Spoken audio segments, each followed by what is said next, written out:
Don't be like us. What happens if you don't do the recall for the fuel pump for Toyota and Lexus 2017 to 2020?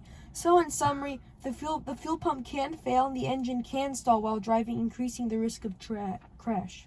In the fix it says vehicles may stall during driving at high speeds, and that's what happened to us. So what happens if you don't do it? All right. So we just did a 4,000 miles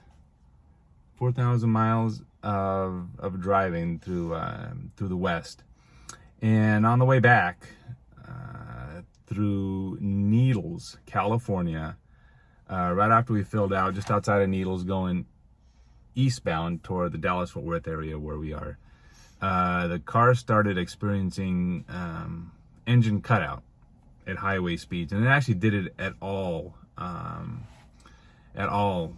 RPM ranges. If the car was sitting there at a drive-through, it would do it. So at 50 miles an hour, 55, 60, 70, 80, what happened was, as soon, and the fuel pump, what I've discovered is, I believe, was cavitating. In other words, it was letting bubbles inside the fuel stream as we were driving down the highway. So it was very noticeable with the cruise control on. So what would happen is, cruise control, you're doing 75, 80, 90. And as soon as you crest a hill, or when the cruise control let off on the accelerator pedal, or the acceleration, of the amount of fuel that the engine required, it's when it started. So the engine would basically not die, but lose 80, 90% of power. It never stalled like it says in the notes here, but it did cut out power for one potato, then it was back. Yeah, so, and it was really abrupt, like somebody rear-ended you. That's what it felt like with the cruise control on. The engine, and then we drove like that for... all the way home. We limped the car back home. Yeah, we limped it all the way home, 1,400 miles, 1,300 miles, wherever it was, roughly about 1,300 and something miles. And what I noticed, and if it happens to you, what you're going to do is, and you can, I don't know, I mean, the car didn't die on us. So am I saying I recommend that you get this recall done just to avoid this? But if you're one of those people that is gonna be like, oh, I don't have time for this or whatever, make time. Yeah. So what you do to not, because if you keep the power in, you're gonna damage something. So as soon as you feel it, all you do is you back off the accelerator, 1 potato, 2 potato, 3 potato, and then slowly apply it back in, and it'll be just an annoyance. And that's what it was for us for 1,400 miles, give or take.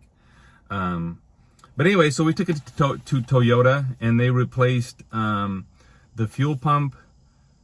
I guess it's a kit, the retainer for the fuel gauge, and that, and they did it in. Well, I took it in for also the other recall for the bulbs. We added the LED bulbs, and with that, it didn't hyper flash after they put the new one on. All it did is it made it a lot brighter. Like, pretty good. Yeah, a lot brighter. So I know a lot of people were questioning whether that will cause hyper flash, and it doesn't. You can leave that alone if you don't want to. If you don't want to take it in, or take it in at a different time. But if you have the LED bulbs, but if you don't have the LED bulbs like we do, and you have the regular incandescents, it's horrible. Daylight, you can't really see it. We weren't sure if we were going to make it home, especially when it started happening later in the night, and we were driving at like, what, 1 o'clock in the morning? 1 o'clock in the morning, yeah. I thought the truck was going to break down. That wasn't nice. No, yeah, I didn't know if you could make it. Yeah. We didn't know how many times it was going to cut off and come back on, so we tried getting home pretty quickly. And we came home fine. Yeah, we came home fine. And at first, it did it once every 5 minutes, 10 minutes, something like that. And then it got progressively worse, to where by the time, you know, after like 1,300, 14, when I was like close to home, it did it all the time. As soon as you let off the accelerator, you couldn't reapply it, because it would cause that massive jerk of the engine power coming back, or the fuel coming back. And it happens pretty quick. And this engine's pretty powerful, relatively speaking. It's a V8, no V6. Yeah, no V6. Yeah, 4-cylinder. So it comes in with gusto. So I recommend doing it pretty quick.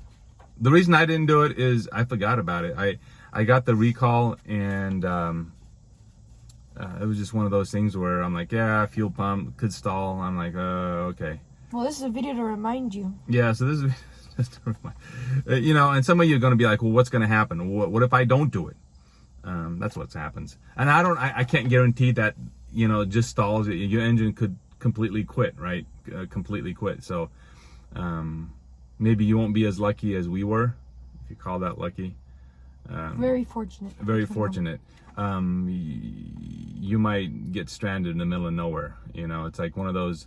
I mean, it was doing it one time where there were cones everywhere and barricades going down Interstate 40, and there was nowhere to pull over. So if the engine would have quit, I would have blocked the only lane of traffic on Interstate 40 for like 4 miles or 5 miles or however long it went. So yeah, get it done. Just get it done. But if you don't, that's what could happen. It also says the low pressure fuel pump inside the fuel tank, it may fail. So it could kaput entirely. Yeah, it could fail entirely. Anyways, fine people, that's all we have for you today. Yeah, other than that, this truck has been fantastic. We just crossed 36,000 miles.